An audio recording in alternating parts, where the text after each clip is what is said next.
transition, the jump matrix, right? So the jump rate matrix, as you say, the Q given by the limit of the PT at 0.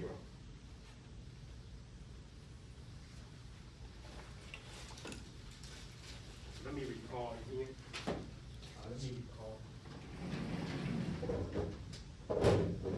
Recall that the matrix Q is defined with the limit at t equals to 0 of pt minus I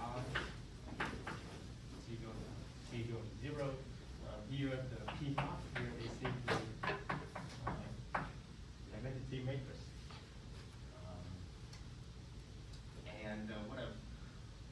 And with the property that Q of xx is always negative, sorry, non-positive, and the Q xy is always non-negative, with the condition that Q xx happens to be equal to negative sum of Q xy. Y not equal to x. And we did an example that we computed was for the Poisson process. Okay. The example was the Poisson process and sub t. Right? So what was that again? So recalling the PT here was given by what was the PT? E to the minus lambda t.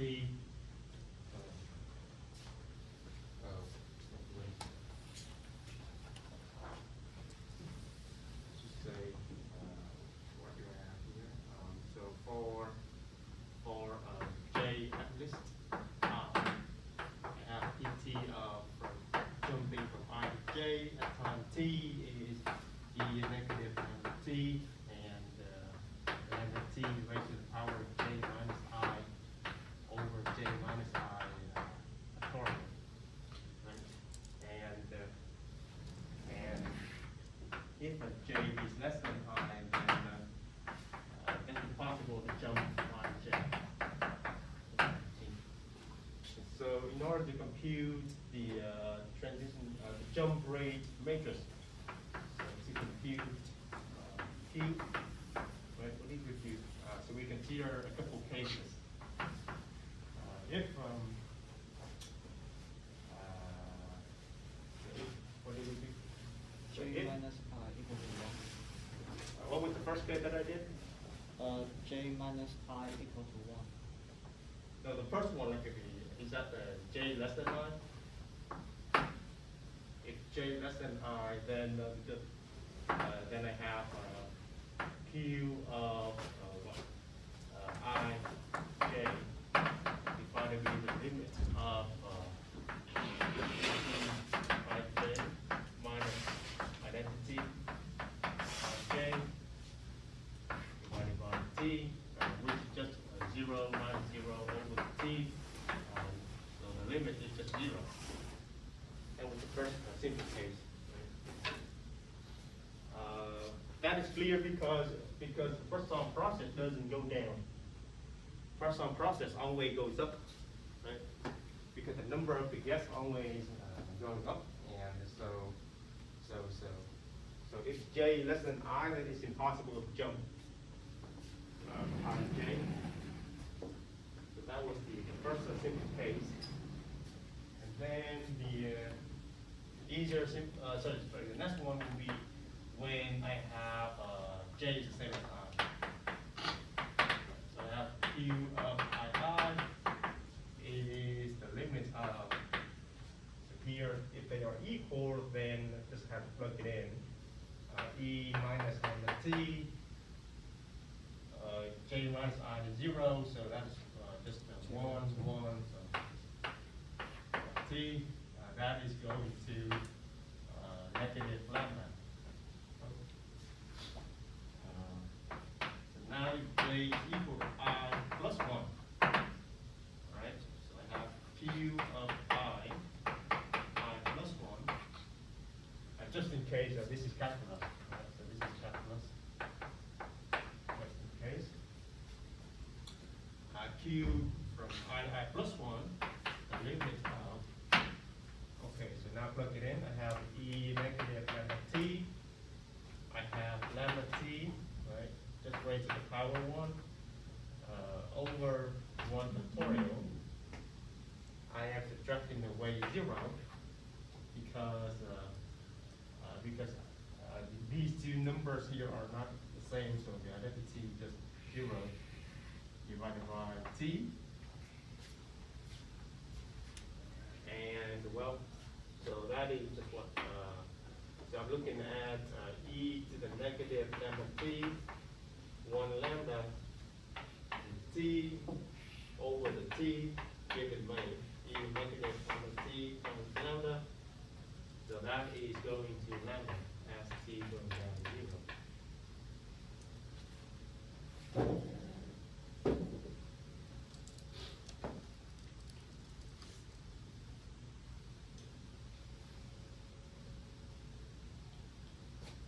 Yeah.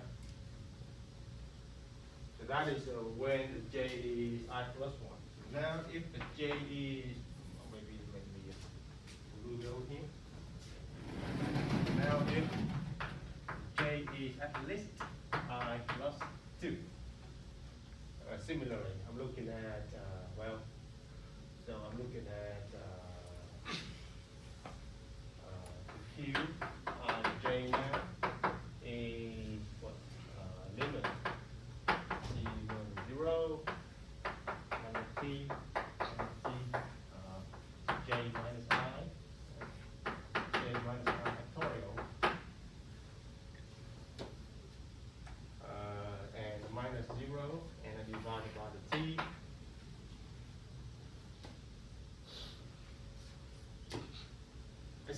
So now at the okay, maybe simplifying first, or simplifying. So e negative lambda t, I have j minus I factorial times lambda is j minus I, and I have t, j minus I minus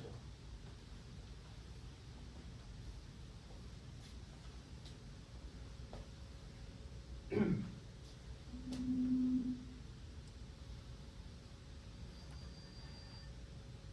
So as you can see, because j is at least I plus 2, this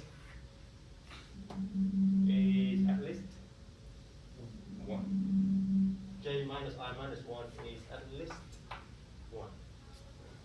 And so now if you take t to 0, if you take t to this 0, this going down to 0.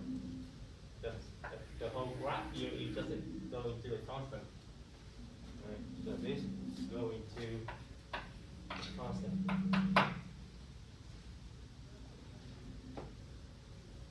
Yeah. And so the whole product. Is that right? Like moving a desk. Oh, okay. That gotta be the one. Yeah, that's annoying. Anyway, so the product has to be 0, as you can see now. So, to summarize on the Q for the Poisson process, to summarize, I have so 0, 1, 2, 3, 4, 0, 1, 2, 3, 4. So if I am at the same location, then it will be negative lambda. It is negative lambda. Moving up to the 1, it will be lambda. Right? So where is it? Right here. So if the difference is 1, it has to be lambda. And the rest is 0. Alright. Similarly, going down. So from 1, I cannot go to 0. From 1, I cannot go to 0. So it has to be 0. I will stay here with negative lambda, lambda, 0, 0. So you can kind of see where it goes. So negative lambda, other way. And then you have lambda here. Wait, sorry, the wrong.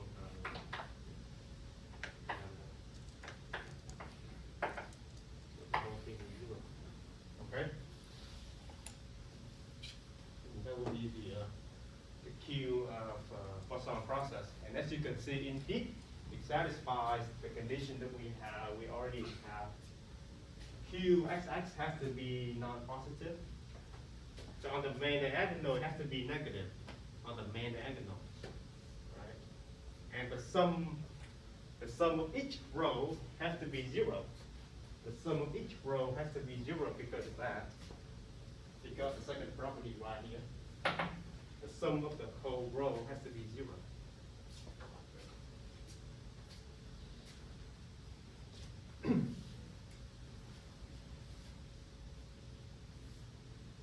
Okay.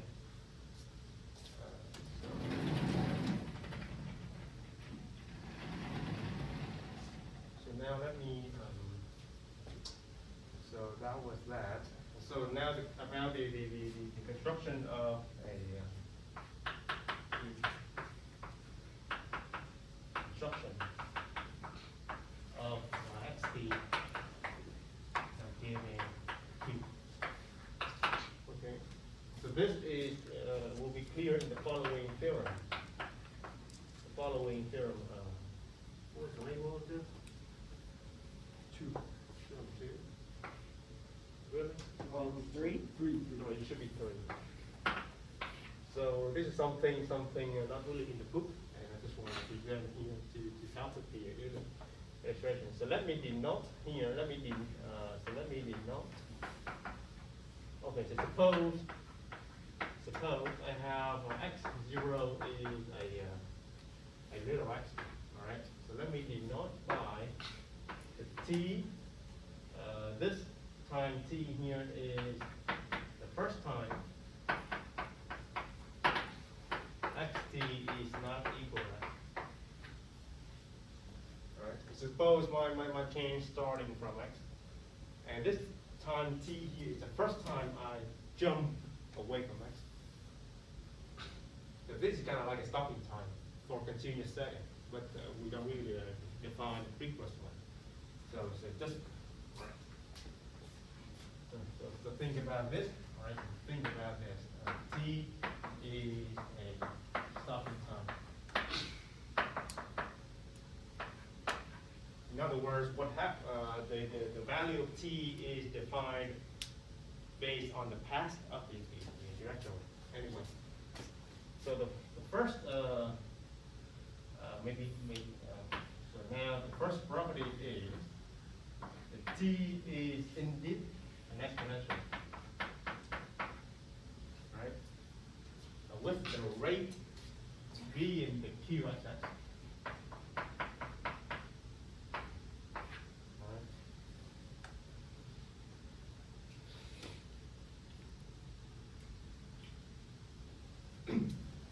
Second, the location of the jump, all right, so x sub t, so assuming here for discrete setting, x sub t has the PMF, the probability of xt being little y is the q of xy divided by the q of xx.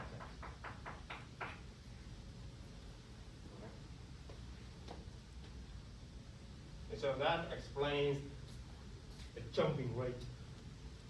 The Q, right? Q kind of gives you the information of how the probability I could jump from x to y.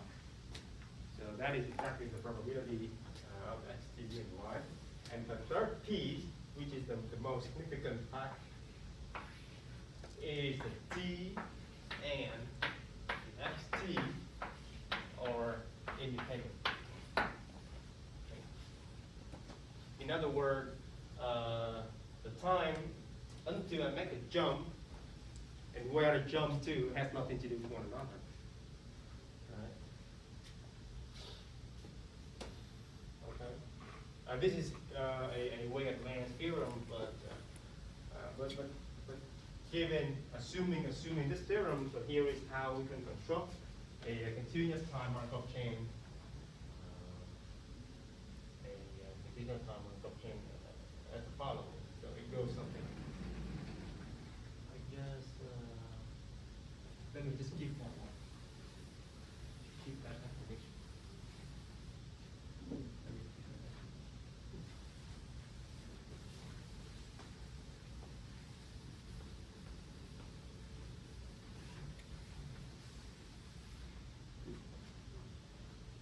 So the construction of the Markov chain is following exactly like that theorem was presented.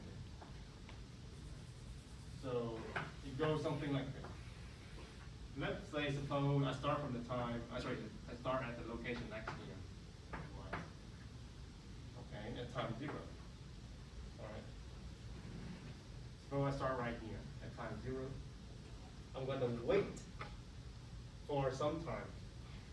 All right, I'm going to wait until the moment capital T.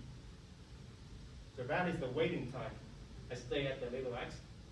Then at that jump in time t, I would jump, or maybe shouldn't go like,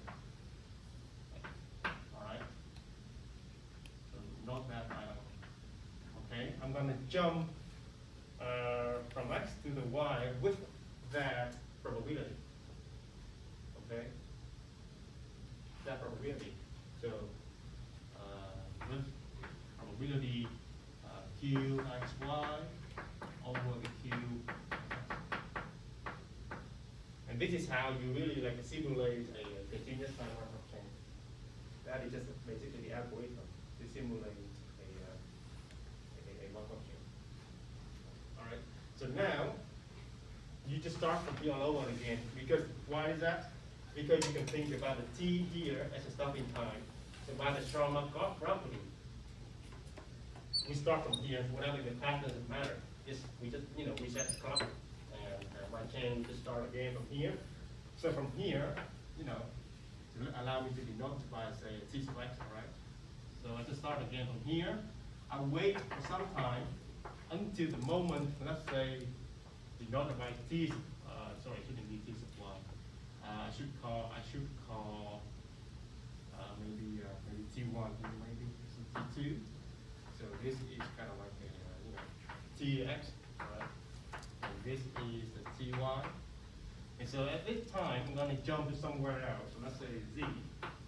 I'm going to jump to z, right here. All right. So with the probability q y z over q y y. Absolutely. Okay. And so you just keep going from there. Just keep repeating the process.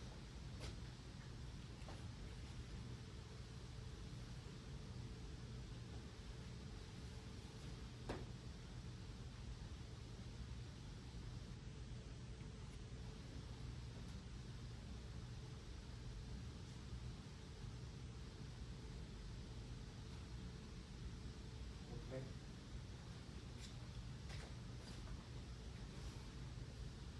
Let's see if I have anything else to say. This is the 4.2.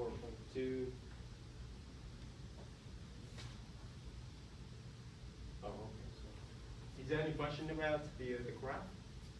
I hope the meaning is kind of clear. The construction.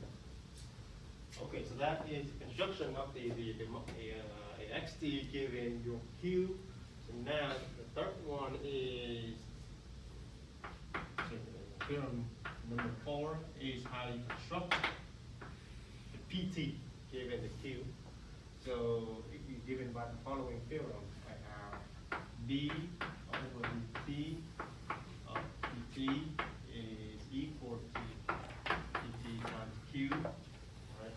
Which is actually equal to q times. And as a consequence, I have pt can be written as I plus t times q. Sorry, so kind of like a Taylor's tangent. So e to the tq, we put that in code. Namely, that is the same as I plus tq plus t squared q squared to the factorial.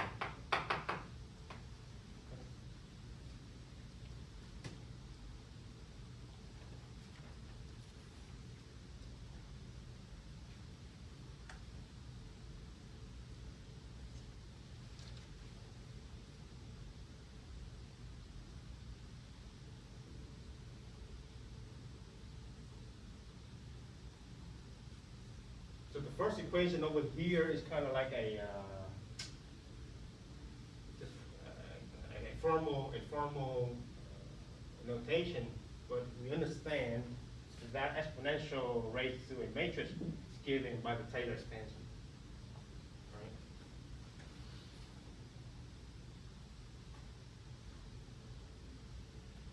To see this,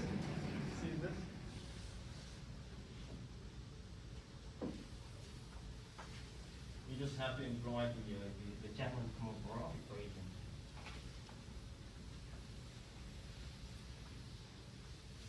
You see this? Or maybe for the sake of completeness, this proof here is skipped, all right? So the proof still is skipped because it's way advanced. So just take that for granted. So this theorem 4 here shouldn't be anything surprising, I would say. I should just start with the, so to V over dt of pt to here. This limit is understood in the entry-wise sense. Like, you take the derivative of each entry. Right?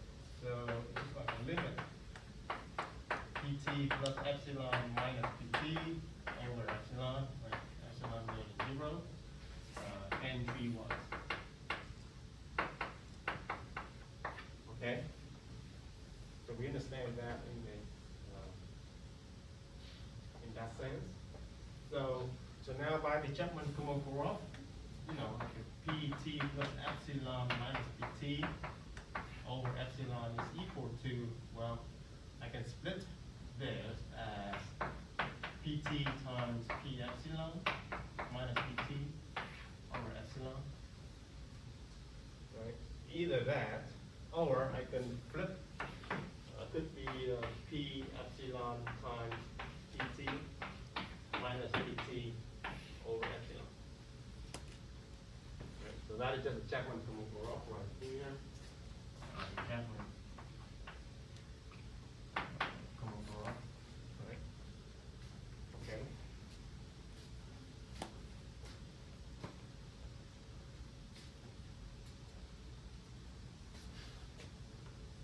So now I can just pull out the common term.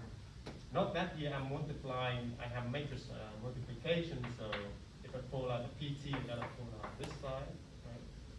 pt, p epsilon minus the identity matrix divided by epsilon.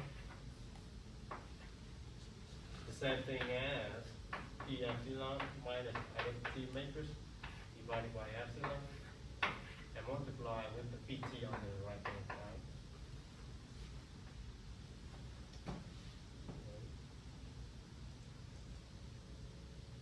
And so the left term here going to, by definition, this going to d over dt of pt as epsilon going to 0, and this going to q, right? That going to q, and this again, this is going to q. And epsilon going to 0.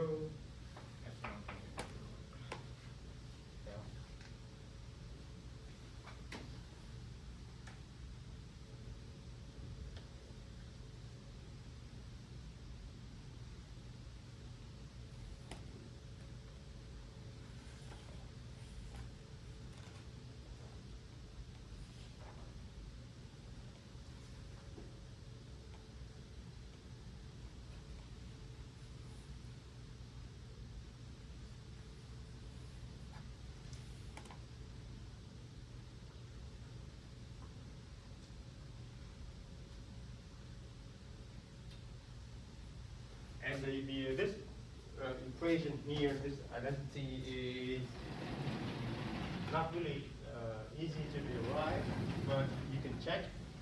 You can check that this matrix as a series here does satisfy that equation, that differential equation.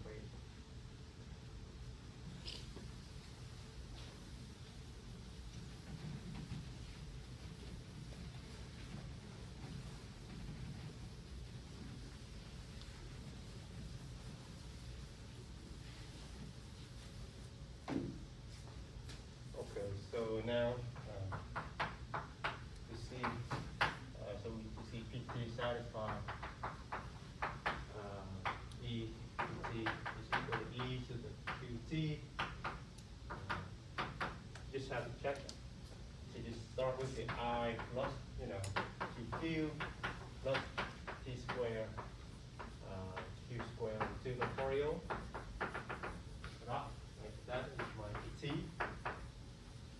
So you can just take a derivative with respect to time T. So you take a derivative, right? That will be d over dt, dt. So that is just 0 plus, Q is just a fixed matrix. So Q, I have T Q square over 1 factorial plus T square Q cube to factorial.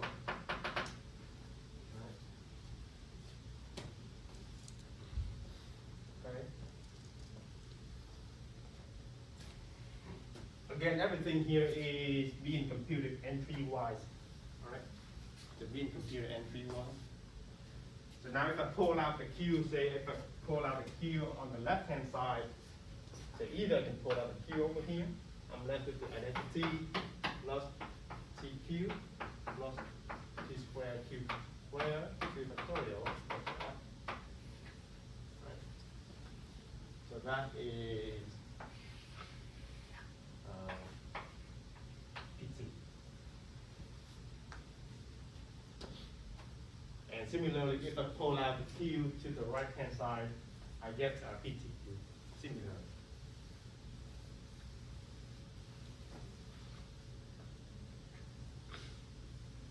Right. So that's why I have Q times PT is D over DC.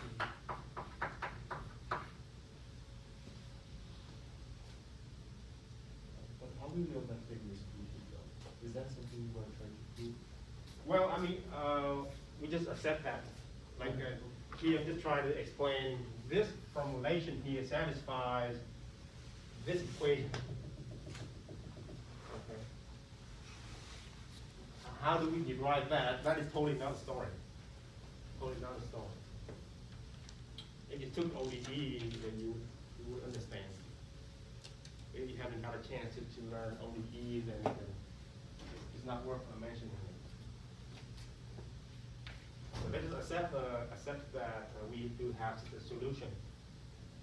And I'm just trying to convince you that that identity does satisfy my differential equation.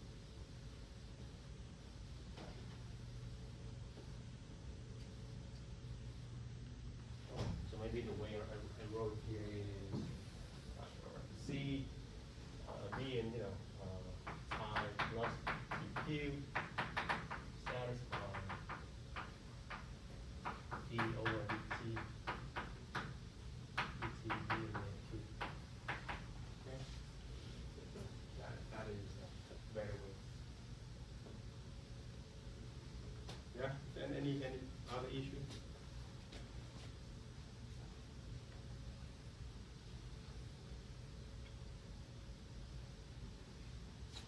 All right. So let me move on to 4.3, limiting behavior.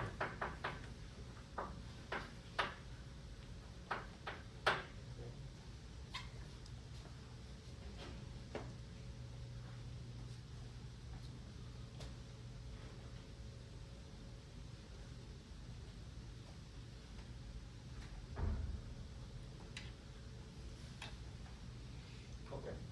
So let me recall the notion of communication for this week. Markov chain recall in history. Markov chain. Okay.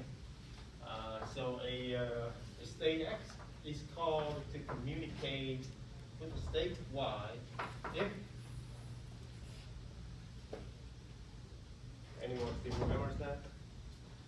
Rho xy greater than 0. How do you check that? An easy way to check? There is some tuning such that Yeah. P and xy is positive. Equivalently to say, there exists, and the next time n, P and xy. Right? Okay, so that is for the discrete time. So now, so here rho xy here, so just in case rho xy is the probability starting from x, and ty is final. Okay. Just okay. So here for the continuous time, we don't really have such a Pn. So we have a definition of one.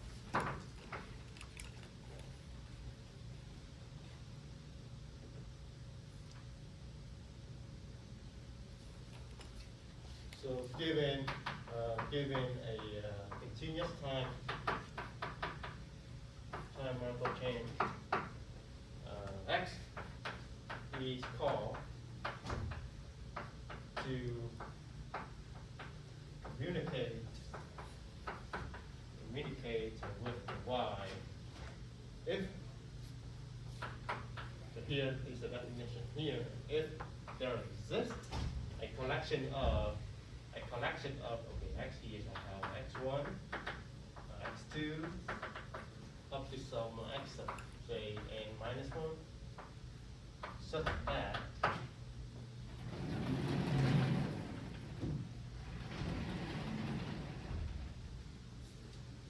the following hold.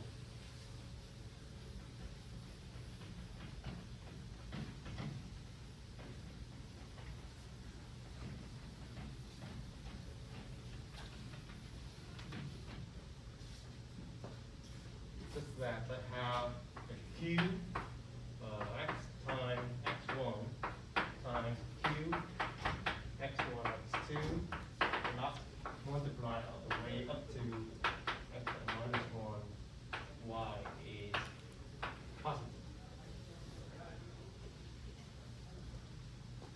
So that product is to say there exists a positive jumping rate from x to y. So this could be thought as a positive jumping rate from x to y. All right?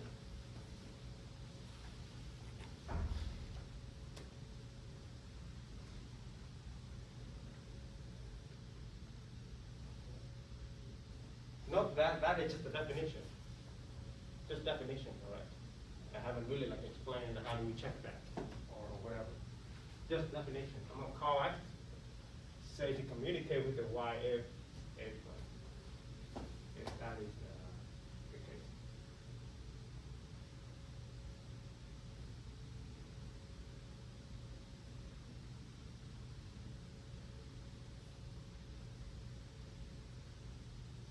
It turns out that this notion is equivalent to something we are already familiar with from discrete setting. So, theorem number 2. All right. So suppose xt is a continuous Markov chain. Followings are equivalent. Following are equivalent for x and y in the space. So one, I have pt xy is positive for some t. Okay. So that is the analogous version of the of this segment right here. Yeah, the analogous version for discrete. Right. This is actually equivalent to, for 2, the significant fact is ptxy is positive for all t. All right. And 3.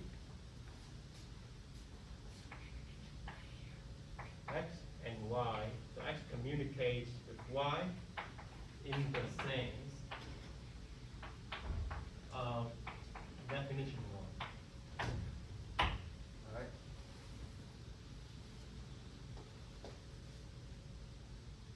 Okay.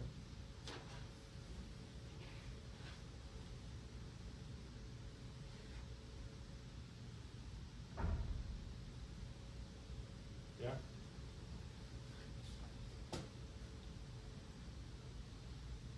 So that is the way to check whether X and Y communicate with one another. You know, you want to start with like trying to prove PTXY is positive or something, but that is hard. That is hard to check.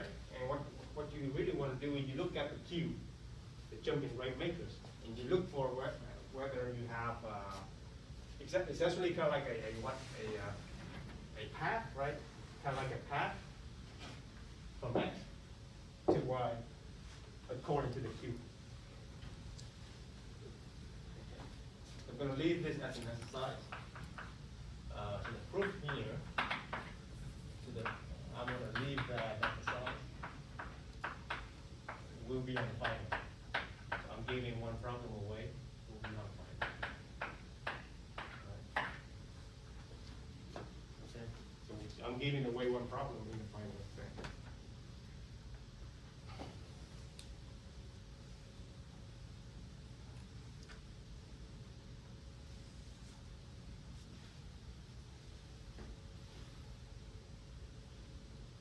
And the proof, this is actually using right here. Using that Taylor expansion. Okay? Using that Taylor expansion. So this is theorem 2. Okay.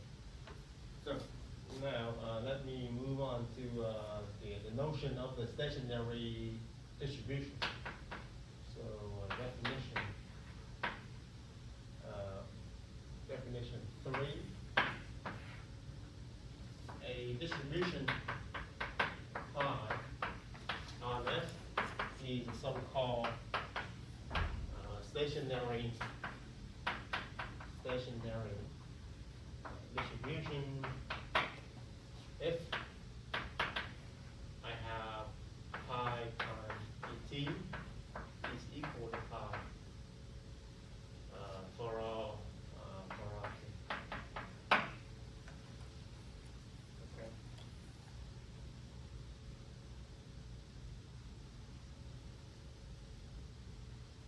But again, checking such a pi being stationary is not really practical through the PT because PT is complicated, and so the way we go is going through the Q.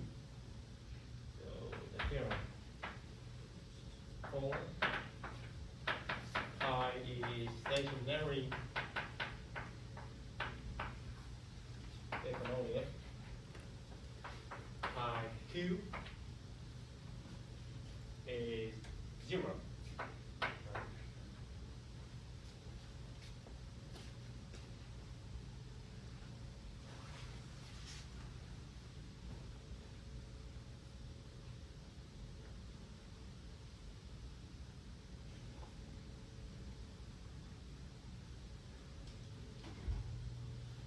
So this is how you go into solve for the pi.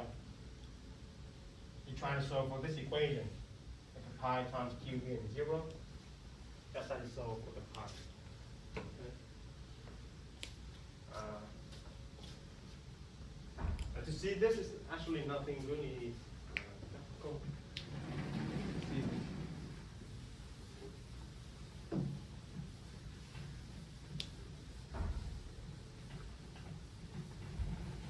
I'm going to start with one direction.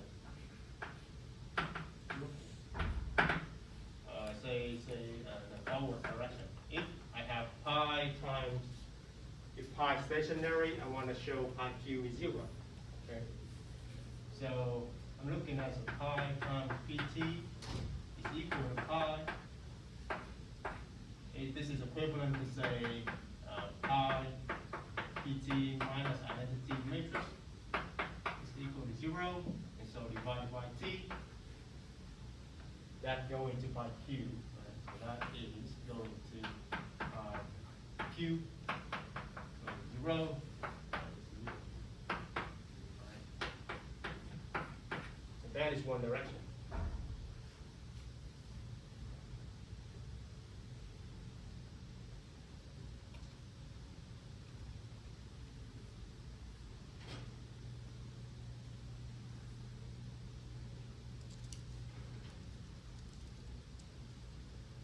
How do you go backwards?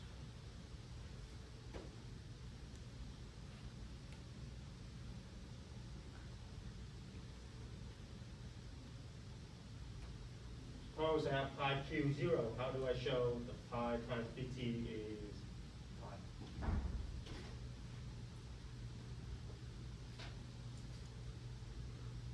It's on the board already.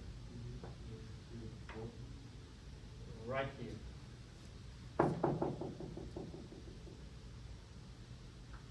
You just have to multiply. So now suppose pi q is 0. If I multiply pi with the pt, this is pi, the rest is gone, because pi q is 0. Right? You know, so you have pi times pt is equal to pi times identity plus tq squared to factorial. What do you have left? Pi. This is theorem 4 from section 4.2.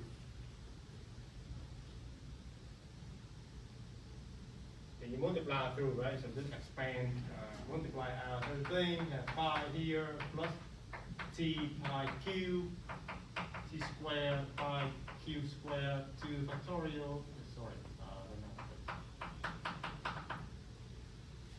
and because the pi q is 0, so this is gone, that is gone, the rest is gone. I am left with only the pi. Okay. So I'm left with just the pi.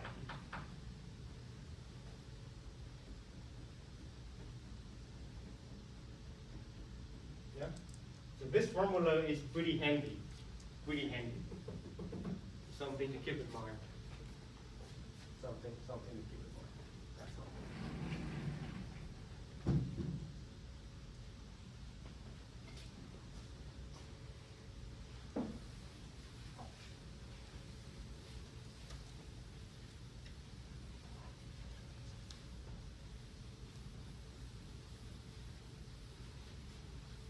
All right. So now let's only have a couple of minutes left. So let me just conclude with the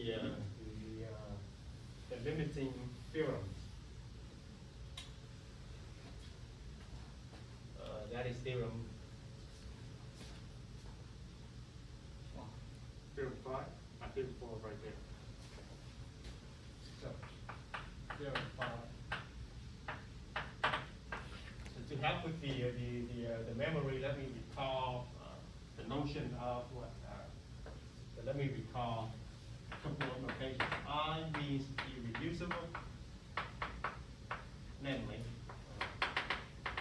right? Communicating with y for all xy, right? What else? What else do I have? I have the notion of S of pi means there exists a stationary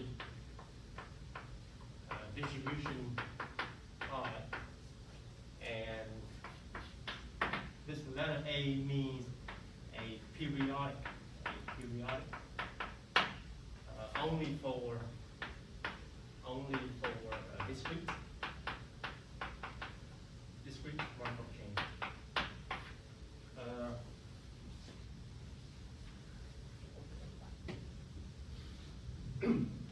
So that notion of a periodicity only works for discrete Markov chains. You know, because you have an integer time, so you can talk about the what? GCD. greatest common divisor. But here for continuous time, we don't have such a notion. There's no such like a common greatest divisor whatsoever for continuous number. So that, anyway, so I'm listing down here only to help the memory. So, discrete time, and I'm gonna have these for continuous time. So recalling the discrete Markov chain, if you have what? Reducibility plus S pi imply pi unique, and pi given by pi x is anyone?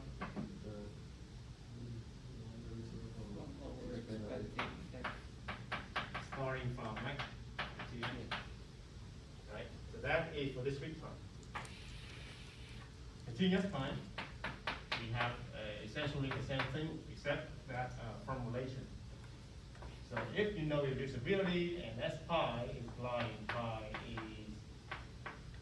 unique. However, we don't have this. Why we don't have just a formula? It's very tempting to think, okay, if I have a continuous time, why I don't have this? Why this doesn't work for continuous time?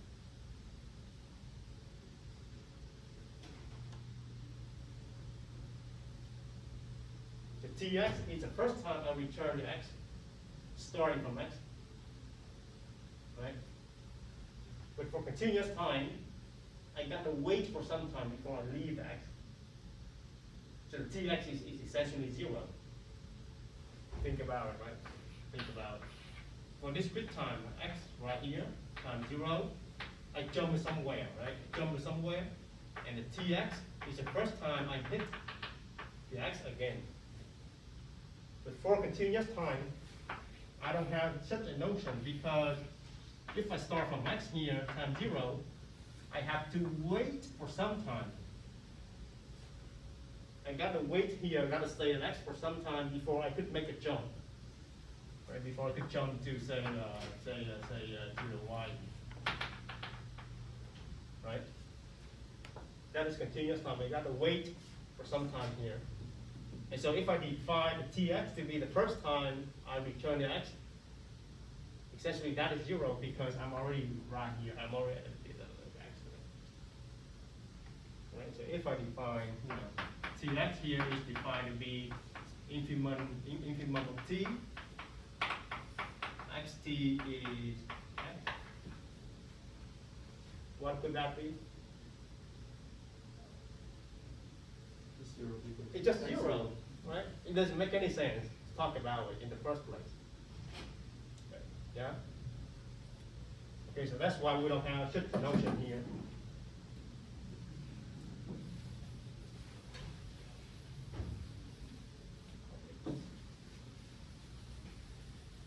And so let me just try to finish this one more minute. I plus S pi plus a periodicity. Periodicity, I have P and xy going to pi 1. Right? So we don't have, because we don't have a periodicity for the continuous time. So essentially, if you know reducibility and S pi, then the PTXY has to convert to the pi.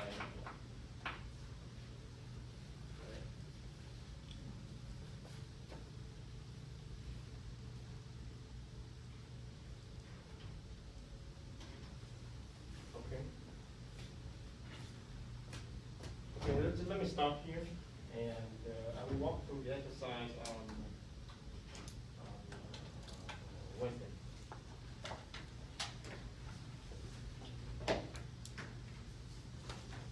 Any question about these?